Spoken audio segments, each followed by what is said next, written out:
ഇനി സ്വല്പം മ്യൂസിക് കേൾക്കാം.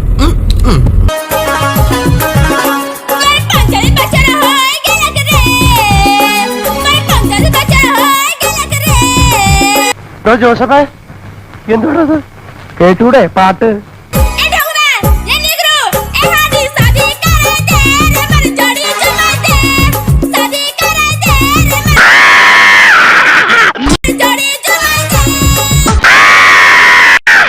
ഈ മാതിരി സാധനത്തിനെ ഒന്നും ഇതിനു മുമ്പ് ഇവിടെ കണ്ടിട്ടില്ലല്ലോ.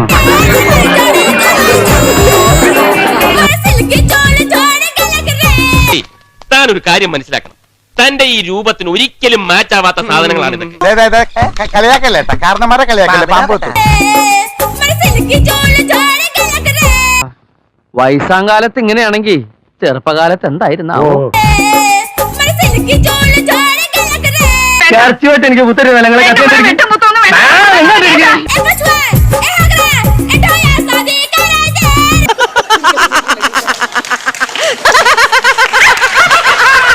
എന്തിനാടാ ദിനേശ നാട്ടുകാരെ ചിരിപ്പിക്കാൻ വേണ്ടി ഇങ്ങനെ ഓരോന്ന് ചെയ്തു കൂട്ടുന്നത്? നല്ല പ്രായണ്ടല്ലേ, വല്ല പണിക്ക് പോയിക്കൂടെ?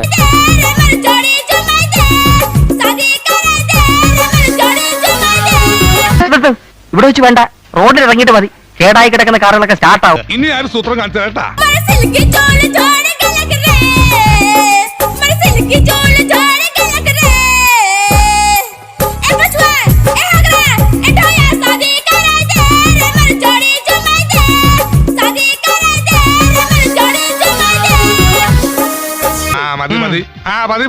ലളിതഗാനത്തിന് 1ാം സമ്മാനം അപ്പീൽ മുഖേന നേടിയെടുത്ത ആ കലാകാരനെയാണ് നമ്മൾ ഇപ്പൊ പരിചയപ്പെടാൻ പോകുന്നത്.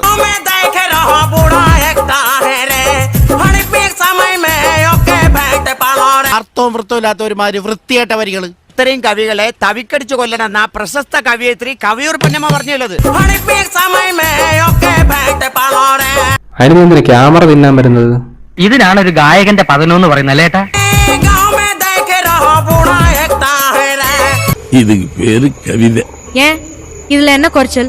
இன்னைக்கு ட்ரெண்ட்ல இருக்கு. ஏடா, 2 பேரும் மனநோயாளிங்களா? எந்திரிச்சு போங்கடா. ഇയാൾ ഇവിടുന്ന് പറഞ്ഞു വിടാൻ എന്താ വഴി? തമിഴനാടാ, മലയാളം മനസ്സിലാവില്ല, ഞാൻ പറയാം. അണ്ണാച്ചി, വളിവിട്.